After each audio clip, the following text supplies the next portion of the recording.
Então, irmãos, este texto de 1 João, capítulo 2, 15 a 17, fala para a gente não amar o mundo, nem o que há nele. E ele diz assim: se alguém ama o mundo, o amor do Pai não está nele. E ele diz: a cobiça da carne, a cobiça dos olhos, a soberba da vida, a vaidade da vida, não vem do Pai, mas sim do mundo. E o mundo passa, temporário, mas aquele que faz a vontade de Deus permanece para sempre. Nós falamos na semana passada, como vencer o pecado. Hoje, como vencer o mundo. Se Deus quiser, domingo que vem, falar como vencer o mal. Porque é como se essas fossem 3 áreas de desafios para nós na nossa caminhada cristã. E, de certa forma, tem uma sequência. Se você não vence o pecado, você vai ficar enroscado aí nesse primeiro estágio. Você não consegue força, poder, autonomia, unção de Deus para vencer o mundo. Aqui, João, neste texto, quando ele fala a cobiça da carne, a cobiça dos olhos, a soberba da vida, ele está mostrando esta correlação que há entre o pecado, nossa natureza carnal, o velho homem, e o mundo.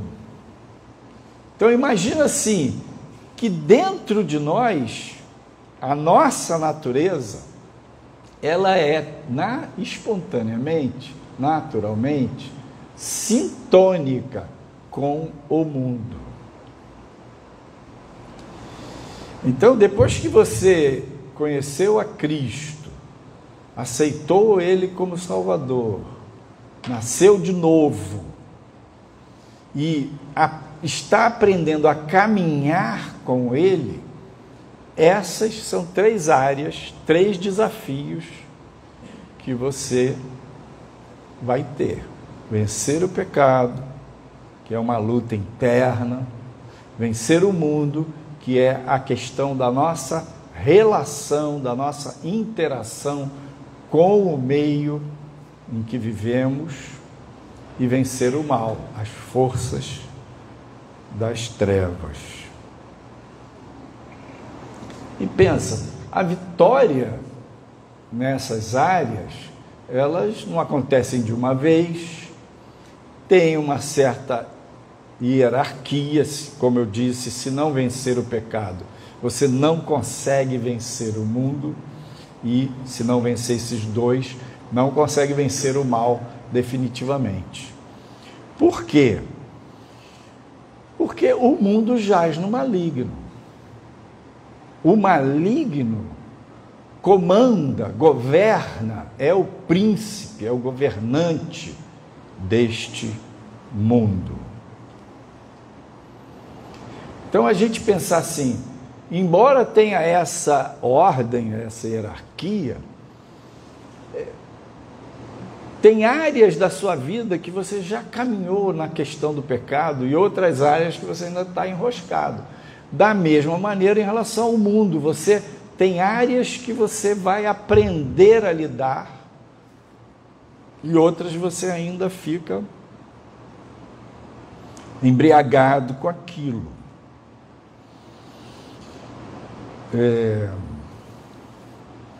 O que é o mundo, Porque a Bíblia, ela usa esse termo, essa expressão mundo.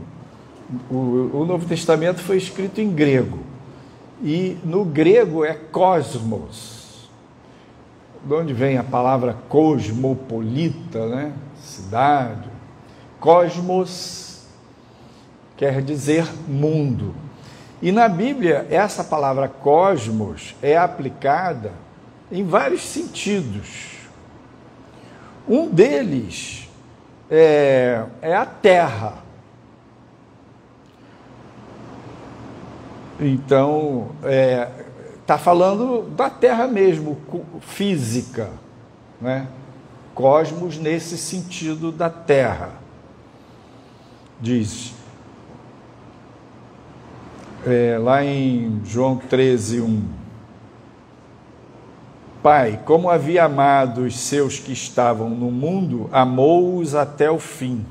Era chegada a sua hora de passar deste mundo para o Pai, passar desta terra para Deus.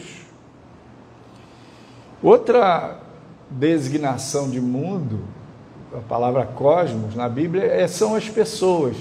Diz lá no Evangelho de João, porque Deus amou o mundo de uma tal maneira. Então Deus amou as pessoas, toda a humanidade, o mundo representando toda a humanidade. E em João 12:31, a palavra cosmos é aplicada como representando o sistema do mal. Jesus fala, agora é o juízo deste mundo, agora será expulso o príncipe deste mundo. Então, deste cosmos, deste sistema. Então, se o mundo não é a terra é do Senhor. Ele fez a terra e a sua plenitude, e toda a criação louva a Deus. Então podemos viver na terra, porque o Senhor deu a terra ao homem, deu para o homem cultivar a terra fisicamente e dominar a terra. Mas o homem, em desobediência a Deus, ele entregou o bastão de domínio, de comando, de governo do mundo para Satanás. E o diabo se tornou o príncipe deste mundo. Os reinos deste mundo estão sob a influência do inimigo. Quer dizer que então todos os reis, todos os políticos, é tudo do diabo? Não é. As leis, as regras, as cidades, a estrutura deste mundo é tudo do inimigo? Não. O princípio de autoridade? Não. Mas por trás de toda essa governança, de toda essa estrutura, de todo esse sistema, tem a influência espiritual. A influência espiritual na terra, natural, que prevalece hoje, é do inimigo. E a gente precisa aprender a entender isso, porque é algo sutil.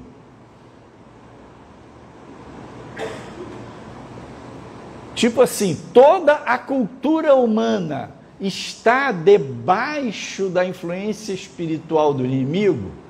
Sim, está. Então eu não posso consumir nada da cultura humana? Claro que pode. Então você pode ouvir uma música, e aquela música é uma coisa natural do ser humano, ele criou aquela arte. Mas você precisa saber que ali às vezes tem uma mensagenzinha. Existe outro tipo de música, que aquela música foi pactuada, aquela música foi feita invocando mesmo coisa ruim, o lado satânico, as forças demoníacas, e aí quando você ouve aquela música, aquelas forças que foram invocadas na hora que foi criada, na hora que foi gravado, vão perturbar você. Então, a Bíblia ensina que a gente pode usar das coisas deste mundo, das coisas da terra, usufruir das coisas boas desta vida, da terra, que Deus nos deu. E Jesus orando, ele fala, não peço que os tires do mundo, mas que os livres do mal. Então, o nosso desafio é como eu estou no mundo, como eu participo das coisas dessa vida, da sociedade, e não coaduno, e não compactuo com o sistema das trevas. É um exercício, é um aprendizado, é uma caminhada. Quando a gente presta atenção na questão do nosso pecado, a gente vai também, do mesmo modo, gradualmente prestando atenção e aprendendo a lidar com a nossa interação com o mundo. Tiago 4, verso 4, diz assim: adúlteros e adúlteras, não sabeis vós que a amizade do mundo é inimizade contra Deus? Portanto, qualquer que quiser ser amigo do mundo, constitui-se inimigo de Deus. É forte isso aqui. E ele começa chamando de adúlteros e adúlteras. Como assim? O que é o adultério? É uma pessoa que tem uma aliança de casamento, trai o seu cônjuge se envolvendo com uma outra pessoa. Então, nós, cristãos, temos uma aliança com Deus. E quando a gente se dedica ao mundo, dando as costas para Deus, não buscando o reino de Deus em primeiro lugar, é o que Tiago está falando. A gente está se fazendo amigo do mundo e é meio tudo ou nada esse negócio. É diretamente proporcional. Quanto mais amigo do mundo eu fico, mais distanciado de Deus eu me coloco. Quanto mais eu me aproximo de Deus, mais distanciado do mundo eu fico. E quando a gente tem esse dilema na vida cristã, na caminhada cristã, a gente tende a pensar, então eu tenho que me isolar. Então, eu acho que o único jeito é eu sair fora, é não fazer coisas, não conviver em nome de me dedicar mais a Deus. Mas você tem que trabalhar. Você tem que conviver com as pessoas, você tem que conviver em sociedade, família. E aí? Muitos cristãos tentaram essa via de resolver esse impasse, esse dilema, esse desafio de lidar com o mundo, pelo isolamento. Então a gente tem nos Estados Unidos as comunidades Amish, são comunidades de cristãos que no século 17, 18, resolveram se distanciar do mundo. Obrigado. Se distanciar da sociedade em volta.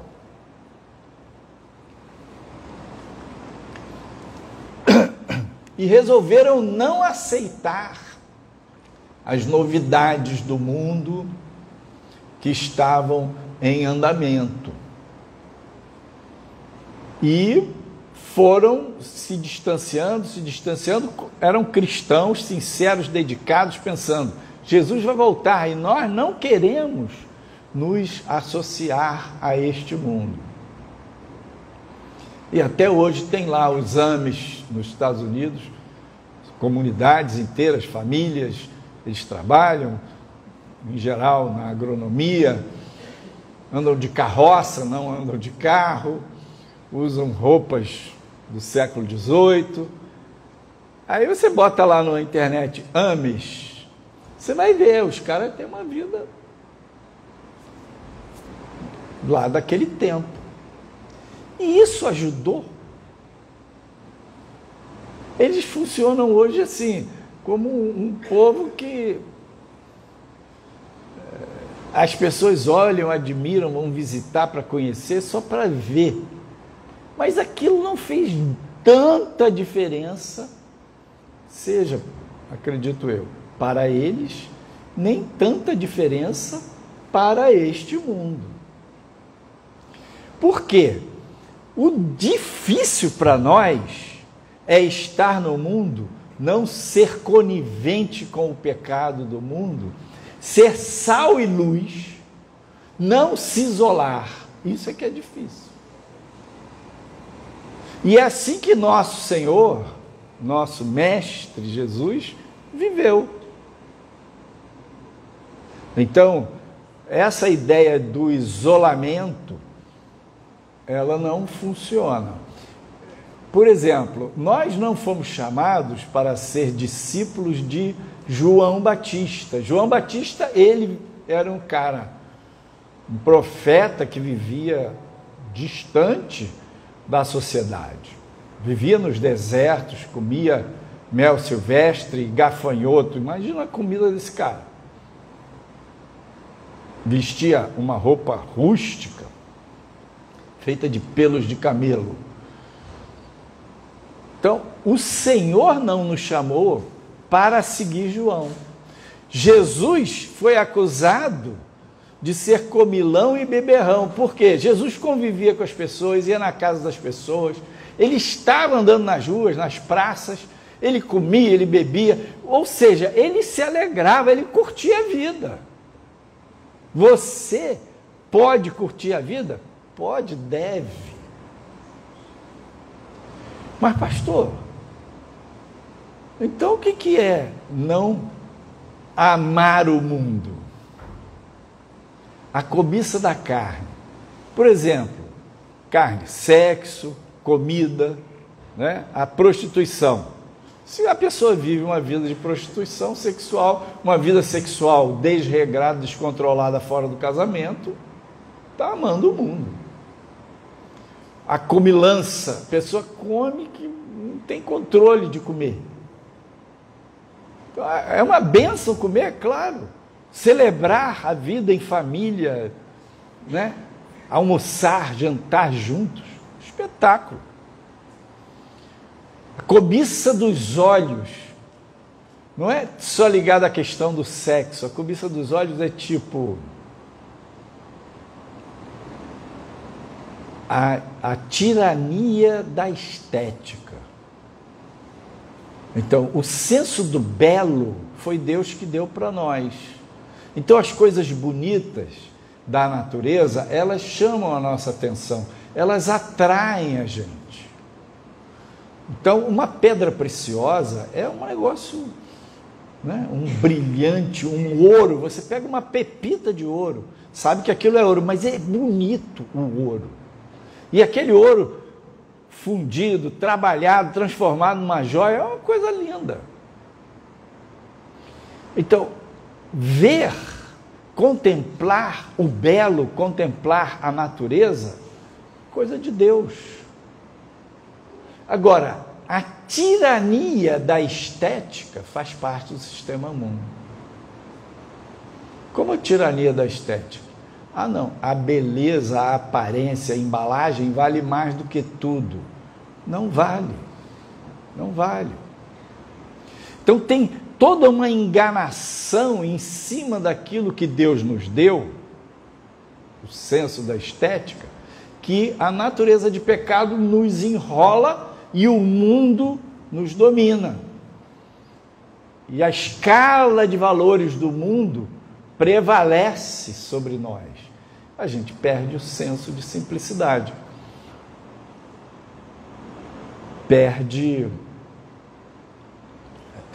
Coloca a questão da aparência acima do valor real. Aí você olha para a pessoa, em primeiro lugar, a aparência dela é mais importante para você do que ela.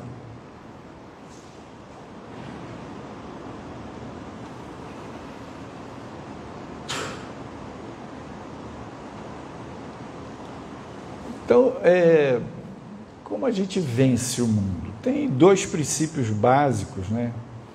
Um Paulo fala em Gálatas 6,14, é o princípio da cruz. Mas longe esteja de mim gloriar-me, a não ser na cruz de nosso Senhor Jesus Cristo, pela qual o mundo está crucificado para mim e eu para o mundo. Então, Paulo alerta, né? Que é como se entre ele e o sistema mundo estivesse o princípio da cruz, né? O interface, o encaixe entre ele e o sistema mundo é o princípio da cruz, através do qual eu estou crucificado para o mundo e o mundo para mim. O que isso significa, né? Quando Deus vai trabalhando a nossa natureza de pecado, a cobiça da carne, a cobiça dos olhos e a soberba da vida, a vaidade da vida, Deus está trabalhando nossos valores humanos, terrenos, naturais, conectados ao mundo, e o Espírito de Deus vai iluminando a gente, a palavra de Deus vai sondando a gente, separando juntas e medulas, carne, alma e espírito, corpo, alma e espírito, e este agir, este mover de Deus, nos livra do pano de fundo, do padrão, da referência, dos valores do mundo. Nos livra da visão deste mundo.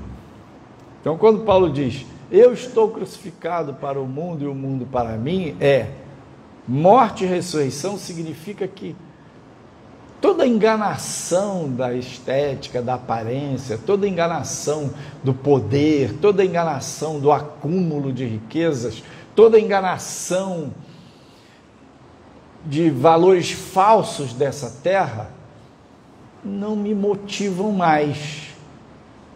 É interessante no texto de João que nós lemos, 1 João 2, ele dá o porquê a gente não deve amar o mundo.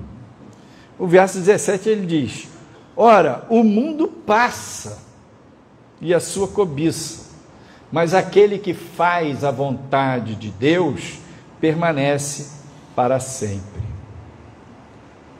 Aí você pode dizer assim, mas o mundo é o mundo desde que está aí, não passou, mas as gerações sim, uma geração vem, a outra vai, você vai passar. Então, quando você se apega ao mundo, você não está sabendo, não está lembrando que você vai envelhecer e vai morrer. Quando você se apega a falsos valores deste mundo, você está pensando que você vai viver para sempre? Então, o mundo passa.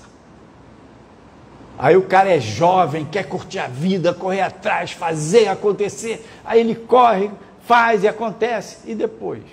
E depois?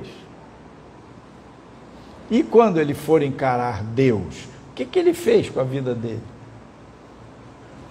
Então, vencer o mundo tem a ver com este princípio de tomar a nossa cruz, de tratar a questão do pecado, e também esse princípio da cruz tratar nossa visão de mundo, nosso sistema de valores.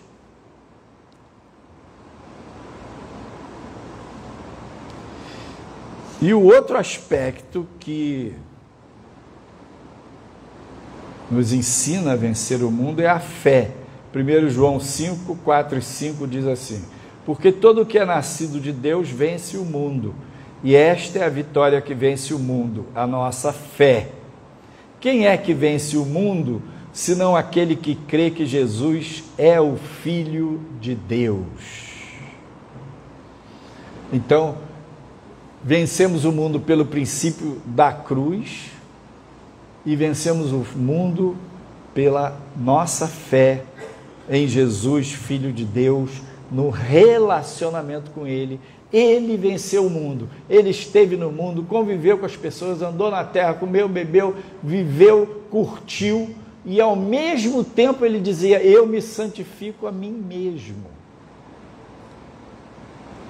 Ao mesmo tempo Ele saía e ia orar nos lugares desertos, ao mesmo tempo que Jesus era uma pessoa que estava presente, conectado, dedicado, participativo, ele tinha comunhão com o Pai e ele não partilhava dos valores falsos deste mundo, da aparência, da religiosidade distorcida, de tudo isso.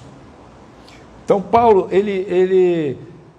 a ideia da gente crescer, caminhar e vencer o mundo não é a ideia da abstinência estrita, como não é a ideia, você se isola. Aqui no Rio de Janeiro, uns 30 anos atrás, tinha uma comunidade de crentes na Ilha Grande.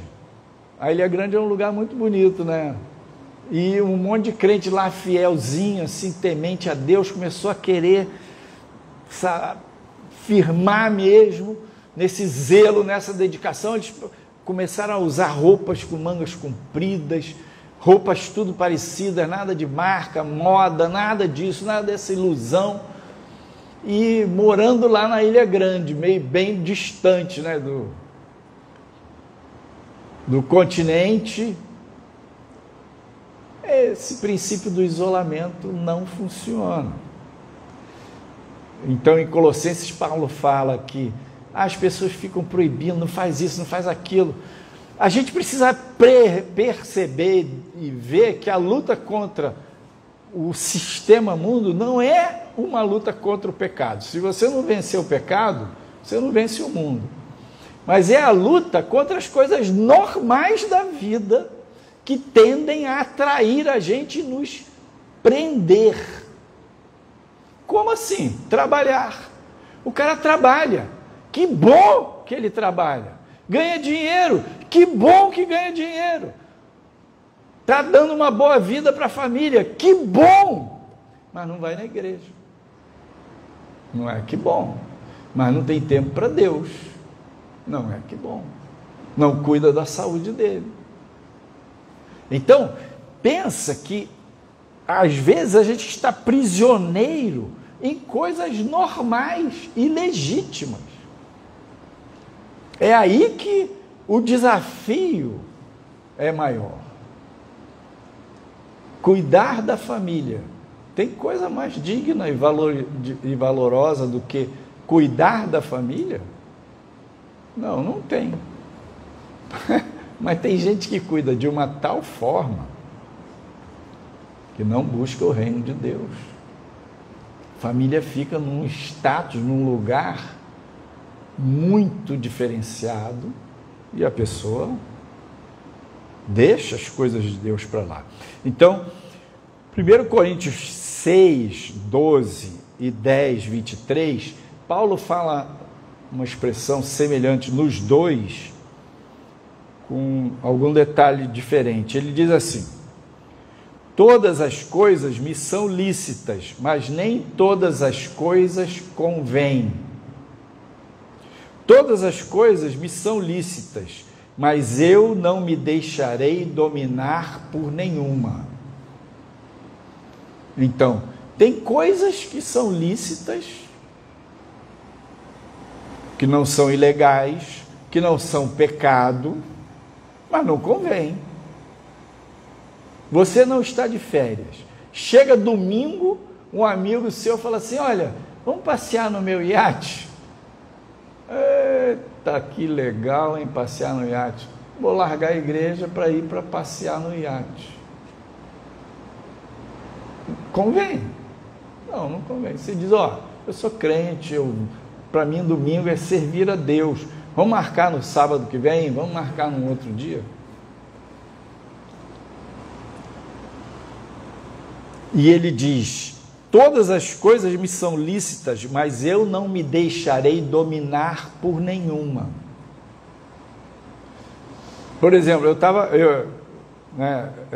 a gente vai ficando mais velho, tem que botar a mente para funcionar, né? Então, o que eu uso é jogar xadrez, botar minha mente para funcionar. Aí eu gosto de jogar xadrez, eu estou aprendendo a jogar xadrez, eu estou desenvolvendo, vai crescendo, né? É um universo gigantesco. É lícito? Claro que é. É inconveniente? Claro que não.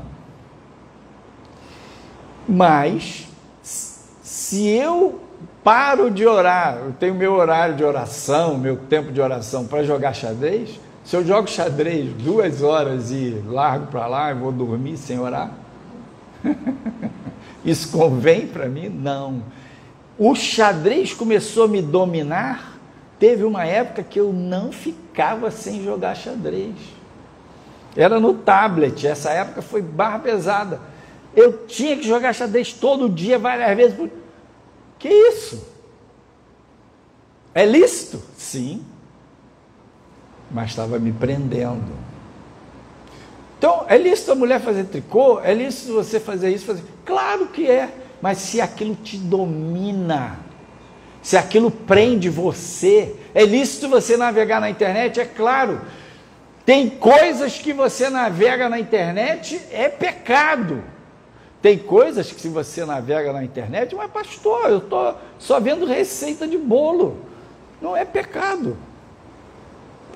Mas só que você fica vendo receita de bolo, vê TikTok, sei lá o quê, e aquilo não para. Eu não fico vendo receita de bolo. A minha coisa é política. Eu fico vendo política e depois eu quero ver de novo, e depois de novo, e o troço me prende. Então eu tenho que dizer não para aquilo. Eu tenho que aprender a administrar.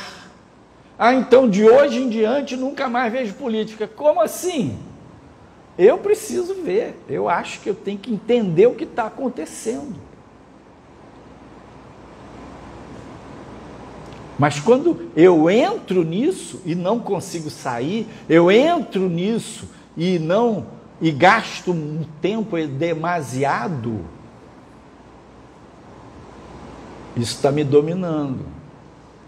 Então, o nosso desafio em vencer o mundo é aprender a gerenciar, a usar e não abusar, a usar e não ser abusado, a aprender a entrar e sair.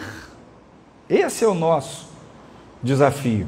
Em 1 Coríntios 10, 23, Paulo fala a mesma ideia: todas as coisas me são lícitas, mas nem todas as coisas edificam. Então, tem umas que são lícitas, mas não convêm. Tem outras que são lícitas, mas nos prendem. Tem outras que são lícitas, mas não edificam. Então, é lidar com essas sutilezas. E veja, quando ele fala todas as coisas me são lícitas, ele está falando da categoria de coisas que não são pecados. Porque os pecados não são lícitos. Questão relacionada a pecado não é legítimo para o cristão. Mas aquelas que são lícitas, a gente precisa aprender a gerenciar e não ser prisioneiro. A gente precisa aprender a gerir aquilo e não perder todo o nosso tempo naquilo. Porque não edifica. Porque não convém você ficar até 2 horas da manhã rodando a tela de celular. Não vai dormir na hora, não descansa, sua saúde vai para o espaço. Então, para terminar, a nossa fé em Jesus, nosso relacionamento com Ele, como a prioridade da nossa vida, é que nos faz vencer o mundo. E Ele nos dá a liberdade, vivemos na graça, pela graça, somos salvos pela graça, não pelo não toques, não manuseios, por disciplina disso, daquilo, embora a disciplina na vida cristã seja importante. Mas a graça do Senhor nos enche. Então, a fé em Jesus ativa nosso relacionamento, nosso conhecimento pessoal dele. E ele vai nos mostrando aquilo que passa, aquilo que é enganação, a nossa finitude. e a gente vai aprendendo que somos peregrinos nesta terra, que nada vai durar para sempre, que tudo vai passar, que a gente passa, uma geração vai, a outra vem. E a gente vai aprendendo com ele a viver esta liberdade de ser dele. Amém. Vamos orar.